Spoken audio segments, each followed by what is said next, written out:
Hi everyone! My bacon potato salad is different with extra layers of flavor. People always ask me for the recipe, and here it is. I washed, peeled, and cubed 2.5 pounds of russet potatoes. I placed them in a medium saucepan and covered them with filtered water. I covered the pan and placed it on medium-high heat. You may use 2 to 3 large potatoes of your choice. I placed my medium-sized frying pan on medium heat. Once preheated, I added 7 slices of bacon that I chopped into small pieces. I always chop my bacon when it's still a little frozen. It's much easier. Once I broke the pieces apart a little bit, I added a small yellow onion, finely chopped. I prefer to use yellow onion because it has a stronger flavor. To that, I add 2 large grated garlic cloves. I am all for fresh garlic. It makes a big difference in every dish that I make. As you can see, I prefer to saute the onions and garlic in the fat of whatever meat I'm cooking for the dish. But I have seen people add oil or whatever fat to the pan first, saute the onions and garlic in it, and only add the meat after everything is already sauteed. I say, do whatever you prefer. Our little Betty thinks she's getting bacon. I know, bacon makes everything better. I agree. Once the bacon, onion, and garlic start browning, I add half a tablespoon of garlic salt, half a tablespoon of garlic powder, half a tablespoon of all-purpose seasoning, half a tablespoon of onion powder, and ground black pepper to taste. You may use fresh or not, it's up to you. Give it a good stir and continue sauteing until the bacon is fried on low-medium heat. This cooking process shouldn't take more than about 3 or 4 minutes. Just make sure you stir it constantly. Once fried, remove from the heat and reserve. When the potato water started boiling, I turned the heat down to medium and added half a tablespoon of salt.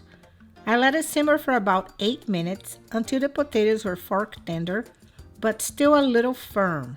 I drained the water and reserved the potatoes. Now I'm going to start the mixture for the potato salad. To a medium-sized bowl, I add 1 cup of mayonnaise, half a cup of sour cream, 1 teaspoon of Dijon mustard, 1 teaspoon of red wine vinegar, 1 teaspoon of white granulated sugar, freshly ground black pepper to taste, 1 tablespoon of Worcestershire sauce, 2 tablespoons of chopped cilantro, parsley, or chives. Then I give it a little stir just before adding the last 2 ingredients. Now I'm ready to add my bacon, onion, and garlic saute. In order to eat this potato salad warm, I keep this bacon saute on low until ready to mix. I love this potato salad. If you're familiar with my channel, you know I like to cook different dishes sometimes. I like to put a spin in traditional recipes as well, just to get out of the routine of eating the same old foods all the time. A little change is good every once in a while. Do you agree? Once mixed, I add the potatoes, which I reserved on the stove top, covered to keep them warm. If you like a creamier potato salad, you may only use 2 pounds of potatoes instead of 2.5 pounds. And you may also want to cut your potatoes into smaller cubes and let them simmer for 6 minutes instead, or they will break apart. This potato salad is great warm, but it's great cold too, as you can imagine. You may keep the leftovers in a covered container in the fridge for up to 3 days. But I noticed it does not freeze well, and this recipe feeds about 6 adults. Now the potato salad is ready to be served. And if you like this recipe, please give it a thumbs up. I've been making this potato salad for many years. and I always served it with my barbecue ribs or barbecue brisket and my doctored baked beans. I made a video of how I make barbecue ribs in the oven and my baked beans if you want to check them out.